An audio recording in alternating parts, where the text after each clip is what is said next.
Hey y'all, what's up? Your girl G here. Thank you for tuning in. We have Love After Lockup. I'm actually doing this video over again. I had it done yesterday, but then I decided I just going to make it over because I'm going to do the Love and Marriage Huntsville review after this as well. I just got finished watching that, and it was a pretty intense episode between Martell and Marceau, so we're going to talk about that after this. But yeah, Love After Lockup, this episode was kind of just a little yang. It's kind of just drawing out the part that, you know, everybody's ready for their couple, their partner to come home after being locked up, you know, whatever time they've been locked up and stuff like that. So let's go ahead and get into the episode. If you're new to the channel, hey, thank you for tuning in. Make sure you hit that subscribe button so you can join the Juice Box crew, become a member of the fam, okay?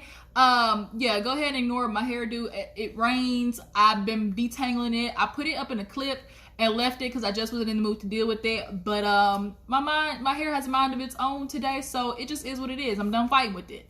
So don't put nothing down in the comments about my hair because bitch, I already know, okay? So nonetheless, let's go ahead and start about Love After Lockup with John, and I think her name is Christiana. So Christiana, she's been basically in jail since was 13, I think, or something like that. She's been gone down for like burglary, and I'm thinking drugs as well too. So, you know, the typical, you know, white girl, white trash type, you know, life. But she ends up coming out of jail. He's waiting for her with a stretch limo. Got I guess idea that he's gonna marry her right out the gate. So when she gets to the car, the dude puts the box of her shit in the car, and he's like, well, I was just wondering, would you marry me? And Christiana's looking at her. That is her name, right? Christiana. Drop down in the comments.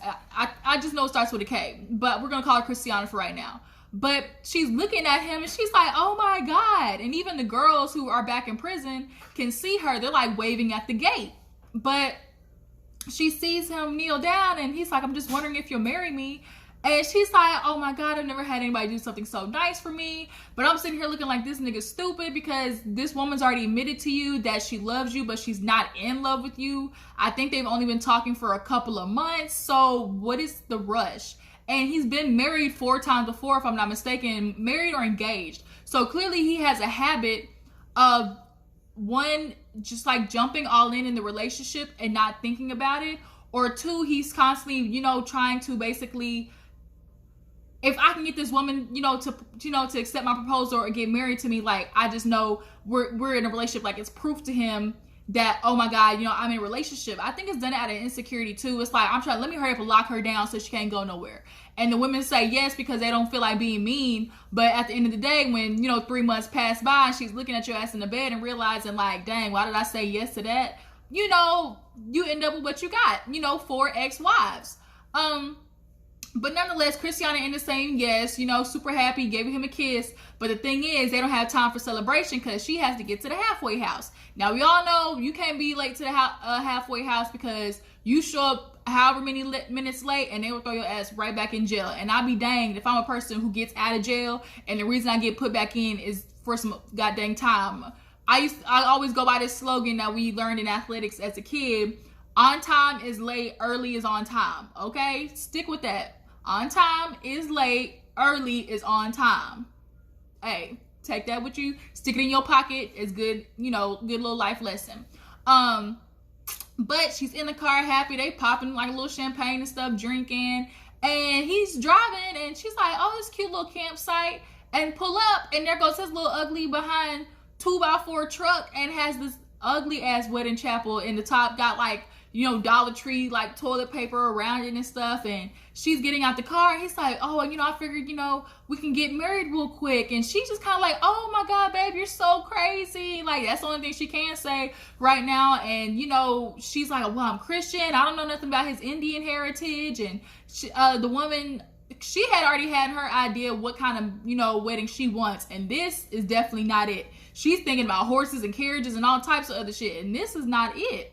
And he got her a wedding dress. It won't fit. So plan B, let's stick her in some, you know, Native American little outfit with fringe and stuff. And now they got to do this whole ritual of like smoking her and all this type of stuff like that. Like taking like whatever sage or whatever it is and, you know, putting the smoke around her. But the thing is, the woman's looking at her. She's like, are you ready? And she's like, I don't know. Like, I don't know if I can do this. And she knows she wants to say no. It's just the thing of, it's like, she can't sit there and she doesn't want to sit there and deny it because this is the man that been rocking with her, giving her money. You know, clearly that I guess they're gonna live together. You know, now that they're out, like I feel like he low-key knows that he's pressuring her into marrying him, but he doesn't care because he's selfish and just wants her, you know, to himself, to the aspect of, I know I got her because, you know, she said yes. Like, what is the rush? What is the rush, dude? Like, she just got out of jail. Can y'all get to know each other first before you decide you want to marry her?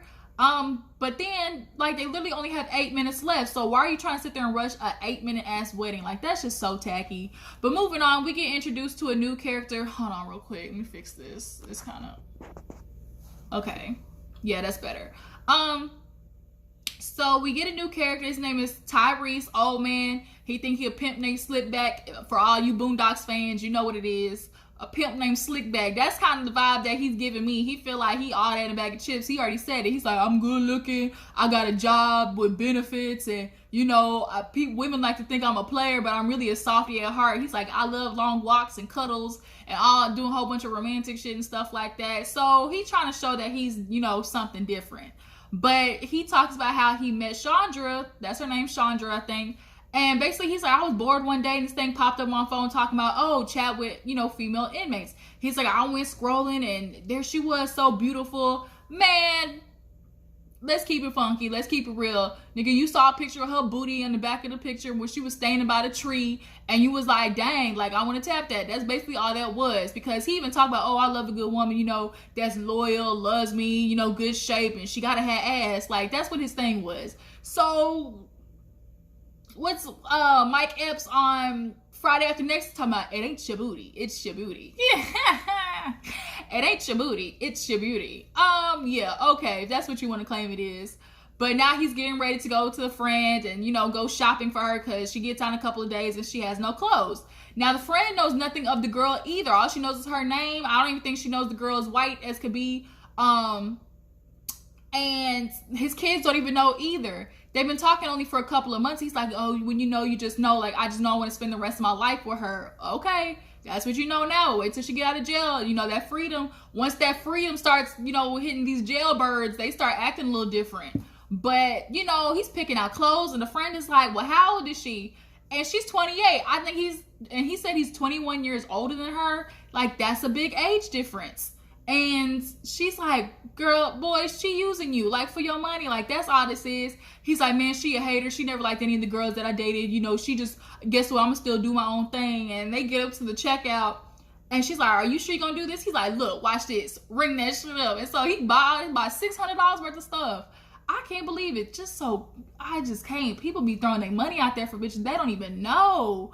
I mean, can I find somebody like that? Like, can somebody pay my bills? Like, somebody I completely don't even know, just tell them a whole bunch of phony stuff like these women be doing? Like, I don't get it. But I guess we're going to see how, you know, his relationship plays out. So moving on, let's talk about old Jessica, her little, you know, privileged ass, talking to Maurice. He's from Compton, Bompton, whichever one he reps. He just got out of jail. They hugging and stuff, kissing, and she's super excited to have him. She came in her little olive green dress looking like a jar of olives, got her booty all hanging out for her man and stuff like that. It was definitely like they were trying to get jiggy with it, like, real fast. So he ends up calling his aunt and was like, you know, I'm out and stuff like that. I gotta come to California because his actual parole building is in California. But the thing is, I guess they got a house together in Las Vegas. And the aunt is telling him, like, look, you know, stay on the straight and narrow. Like, you got out. Don't do anything to get back in there. A lot of people do that. He's, like, happy. Like, no, he's like, man, F them COs and, you know, all them, you know, the police guards and all the fake, you know, inmates and stuff like that. Like, he has been in there, I think, since he was, 17 or something like that. So he's got a lot of growing to do, which is concerning for me. Jessica, a girl that I'm sure is wanting to build, like, this whole white picket fence family in a little bit. You know, I think she's like 30 something. So like Maurice, he's going to have to adjust really fast if that happens. So they end up getting to a little house that she rented or something like that.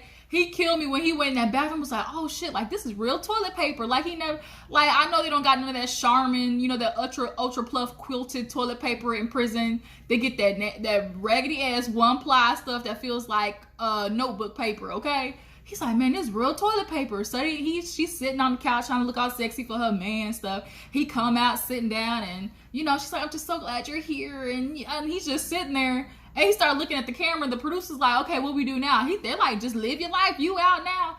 And they're like, what do you want to do? He's like, man, you know what I want to do. They get up, walk to the bedroom so slow. And, you know, he started rubbing her feet, playing. Man, the door closed. And they so petty for putting that soundtrack over the goddamn pictures. But he sounded like he was clapping them cheeks, okay? He sounded like he was doing everything from the bike and from the front and flew it upside down, stack it up, rub it down. Like, he was doing all of that, okay? We heard it. And he talking about, he ain't touched himself for 2 months to prepare for this, stuff like that. I was just like, he was really banking on this. But then, did y'all catch the tea where basically they were like, they married each other just for conjugal visits? Like, it wasn't even like a marriage because they genuinely wanted to get married. They married because they wanted to fuck. Like, that's all that was. And then, you know, he's like, oh, I'm happy, you know, with Jessica. I got to see kind of a preview because the little houses that they do conjugal visits in are kind of like little studio apartments. Like, you know, they have the bedroom, the kitchen, the bathroom, kind of like a little living room area and stuff like that. So it's kind of a preview for him of, you know, what living with her would be like, you know, temporarily for whatever 30 minutes they got in conjugal visits. But now that he's out, Jessica, how long do you think, you know, your little cracker cooch is gonna keep him around? Like, I get, you know, blonde hair, blue out white girl, but once he get back to California and start seeing some real chocolates, some chocolates, okay, and real black women shaped like a Coke bottle for real, like, Jessica, I don't know how much longer you're gonna be able to hang on to Maurice, because he's been in prison a long ass time, and one woman committing to one woman after not being able to do nothing with that little member down there is not, I'm telling you, girl, I'm telling you, 2-3 months max is what you're gonna get out of him. And I'm hoping the daddy's not sitting there with a shotgun waiting on it, because the daddy look like he ready to strike on Maurice anyways. But he talking about, oh yeah, I want to have a boy, you know. He said my swimmers be working and stuff like that. I was like, nigga, you just got out of jail. Can you get a job first? Can you make sure you actually got coin coming in before you talk about having a baby? I just be so confused when people just be rushing to have babies and stuff like that, and y'all don't even have nothing prepared for it. But yeah, Jessica, I know you're in La La Land and stuff right now, and they got on the plane for him to go to California to try and get his parole switched over. But bitch, let me tell you, you got to struggle with Maurice, because he's tall, dark, and handsome. Like, we're not gonna sit there and lie and pretend like Maurice, you know, ain't like, you know, he look like he'll attract some females for sure. He got the little hood swag that makes all the girls crawl, as Mike Epps say, make all the bitches want to fall. Okay, that's what Maurice is, you know, carrying right now. And from, you know, the little soundtrack that they put up there too, sound like, you know, he know what he doing, you know, from the bike. So, girl, Jessica, you in for a rude awakening. So another one we gotta talk about is, what's his name? Scott and Lindsay. Yeah, Scott and Lindsay. Again, his lips, like, what happened? Like, it looks like an allergic reaction. Like, I just don't know what happened to this man, but he's basically preparing for Lindsay to get out. He's buying steaks and expensive ass champagne and a stretch Hummer limo, and his car did decline on one of them, but he said, you know what, I got another one. And so the producers asked, well, does she know that, you know, like, you make money or whatever? He's like, yeah. And a part of me knows that a part of me believes that Scott already knows Lindsay is enjoying the benefits that he's giving, but he also is a man who is clearly understanding that he knows he has to provide this girl with a good life, because that's what he's been showing he can do for her thus far. Purchasing clothes for her daughter, buying all this unnecessary stuff, expensive behind iPhone that she doesn't even need when she gets out. And it's so funny watching her talk about, oh, I can't wait to get out so I can have champagne and pancakes and go shopping and put on makeup. And, you know, I'm sitting here like, not one time did you mention your kid, your grandma, even Scott, like, oh, I'm so excited to live with Scott, or, oh, I'm so excited to be able to hold my daughter again. Like, we didn't see none of that. So I'm just like, Lindsay, we clearly know where this is getting ready to go. She's about to have fun, Scott, with a little bit. He's clearly, I'm not going to be her type. Once she goes out there and sees all the other little young men running around, she's going to be behind Scott's back, you know, keeping her little playmate, but she's gonna come home, play wifey, but she's, like she said, I'm bad at being good. And, you know, Scott already feels like, oh, trouble, she doesn't go looking for trouble. Trouble just finds her because she's a pretty white girl. Okay, what's gonna happen when trouble finds her in your home? What you gonna do then, Scott? Because it's coming. But yeah, so he's sitting at the airport waiting for her to get off the plane. I don't know if that means she's coming or not, or like she got stuck in a plane or something, but all we saw is that they were waiting. So after that, Destinee is getting ready to get out to meet Shawn. Shawn is preparing like double-decker tacos, like from Taco Bell, because she always talks about tacos. But when he gets to the place, it's like, she's like, oh my God, babe, like something's wrong, and like hangs up. So now he's panicking, but she ends up coming out. She's like, I'm afraid because, you know, I've gained some weight while I'm in here. Here's the question. How do you gain weight in prison? Because, I mean, they're not feeding y'all 3-course meals. Like, was he putting that much money on your commissary, like, for you to be able to gain weight like that? Because, like, you can't really gain weight in prison. Like, how? Like, there's not enough food. But, you know, whatever. She put on her little couple of pounds. He's like, you know, she does look a little different, but she's like, well, he look a little older, so I guess, look, we even. It cancels it out. But he's super happy that she's out now, but we'll see for how long, because his daughter, that relationship is definitely going to be strained once this, you know, ex-meth head, drug addict, you know, runner, she said she cut her ankle bracelet and mailed it back to the goddamn parole house. Like, why? You trying to fuck up your own life. Like, why would you do that? Like, and so here it is. I just think a lot of these inmates are going to come out and self-sabotage.